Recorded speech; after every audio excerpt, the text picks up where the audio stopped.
Welcome to Chat with Hey. Today, we look at a big question in Africa today, and it is the pressure on real estate. Whether real estate is a good investment in Africa. That is a critical question because have you ever asked yourself why it is called real estate? It is real estate because it is real. One of the things about real estate is that, for instance, even if you build a house and the house get destroyed by fire, the land is also available which cannot be destroyed. That's why it is called real estate because it is real. It is one of the most stable investment instruments you can get. And in Africa, where there is high deficit in housing, real estate space is one of the most potent investment spaces you can get into. But for most of us, real estate demands high capital outlay that most of us do not have the resources to enter. And so it requires high capital and patience to be able to go into the real estate the way it is considered. Then, one of the critical things you must consider when going into real estate is to consider proper location. You can look at real estate as an investment instrument. And as an investment instrument, one of your focal points is to be able to make returns. And returns are high when it is located in a prime location. So you can generate monthly rental income or you can get good sales to make high margins when you build a house and you sell. Most of it depends on getting proper location. And as you know, in Ghana, in most African countries, the locations, the very prime locations are very expensive. But I can assure you, if you have the capability of raising enough funding to put up a real estate asset, don't buy a land in a wrong location. Even if the land is in a prime location and it's expensive, like two times the cost of buying the land in a low location, I would encourage you to buy in a prime location. Because if you buy in a prime location and you build and rent, you have the probability, the potential to actually get rental capacity going up. Your rental fee is going to be very high. Your occupancy is going to be very regular, and you have the potential to charge high rental cost. When you do that, you are able to get money to repay the investment that you have put in the asset. And one other thing that happens to you is that the asset actually also appreciates significantly and quickly. So if you want to even sell the property, the capital actually goes like three times or four times the original investment that you put in. So getting the right location is very important to sustaining the work that you do.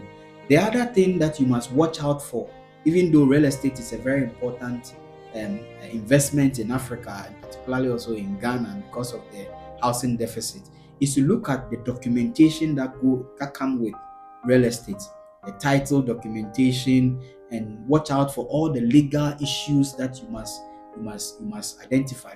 Let me tell you one story. When I started early on in my life, I bought a land. My wife and I bought a land, and we paid. That's about almost 20 years ago. We paid 10,000 Ghana cedi for the land somewhere in Abokobi, and we got a loan to start the project.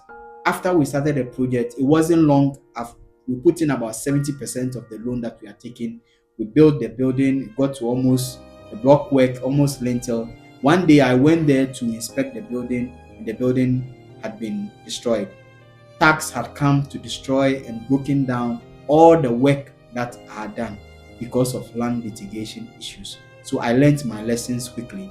So watch out for documentation, watch out for legal issues as you enter into real estate. Real estate is good, it's stable, you can generate monthly rental income, you can generate regular rental income, it can generate capital appreciation, and you can do a lot with it. But just imagine you don't have the capital to build a house or to buy the land banks. One of the things that you can still do in the real estate environment is to do real estate agent work. Real estate agent work. Even if you are a salary worker, it can be your side hustle.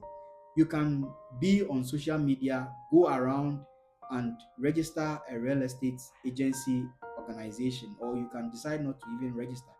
But you can go to places and look at nice buildings and talk to owners of building and use social media to advertise these places. What happens is that when somebody rents or buys the house, you get your commission. If your commission can be as high as 5%.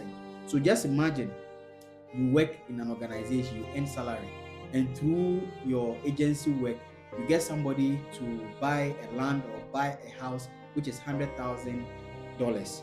You get 5% of that. That is $55,000. That is a lot of money to you as additional stream of income to you. So that is another space you can enter in real estate. Then Airbnb. A lot of people who have Airbnb owners, they don't manage the Airbnb themselves. So you can decide to be manager or an agent to manage people's Airbnb for them, and then you take an agency fee. Airbnb pays you an agency fee from any rental that happens in that property, and by so doing, you'll be able to get additional source of income through real estate, even though you don't own any asset. Another thing you can do also through real estate or through Airbnb without owning any of the building is, apart from the agency work, you can also offer laundry services, cleaning services, and provide catering services to the tenants that come into the real estate space. So usually what happens is that when I subscribe and I get into I booked an Airbnb, the host does not provide food and other catering services as well as other cleaning services. So you can bring people together, talk to an owner of Airbnb property, and then you can provide those cleaning services, the laundry services, and catering services to them. And through that, even though you don't own any property, you are still earning money from the Airbnb or the real estate space. I hope that this video has been helpful. Take a step, move now, and you can be successful. In the next video, we are going to look at the investment option. If you have money today, where should you invest the money? Should it be treasury bill? Should it be mutual fund? Or should you buy stocks? Watch out for the next video. Thank you.